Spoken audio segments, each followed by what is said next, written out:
ઝઘડિયા તાલુકામાં વધુ એક જીવલેણ અકસ્માત। રાજપારડી 4 રસ્તા નજીક હાઈવા ટ્રકની ટક્કરે એકનું મોત।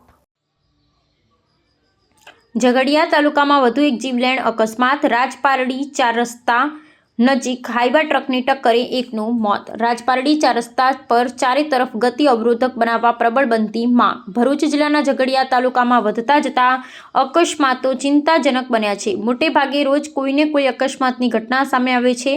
આજરોજ ઝઘડિયા તાલુકાના મહત્વના વેપારી મથક રાજપારડી નગરના 4 રસ્તા નજીક એક હાઈવા ટ્રકની ટક્કરે કિસ્મનું ઘટના સ્થળે જ કરુણ મોત થયું હતું।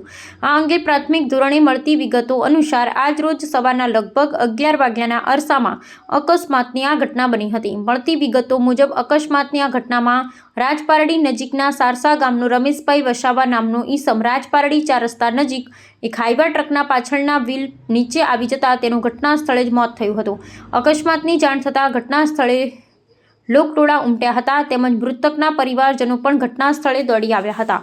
ઉલ્લેખનીય છે કે રાજપારડી 4 રસ્તા પર થઈ અંકલેશ્વર ભરૂચને રાજપીપળા સાથે જોડતો ધોરીમાર્ગ પસાર થાય છે। આ ધોરીમાર્ગ રાજપીપળાથી આગળ બોડેલી છોટાઉદેપુરના માર્ગ સાથે જોડાતો હોય 24 કલાક વાહનોની રફતારથી ધબકતો રહે છે। રાજપારડી 4 રસ્તા નજીક અવારનવાર નાના મોટા અકસ્માતની ઘટનાઓ બનતી જોવા મળે છે। આ અકસ્માતોમાં ઘણા અકસ્માત જીવલેણ પણ બન્યા હતા। રાજપારડી 4 રસ્તા પર ચારે તરફ ગતિ અવરોધક બનાવાયા તેવી માંગ લોકોમાં ઉઠવા પામી છે। તંત્ર તાકીદે વિશાળ જનહિત સંદર્ભે રાજપારડી 4 રસ્તા પર બમ્પ બનાવવા આગળ આવે તે જરૂરી છે।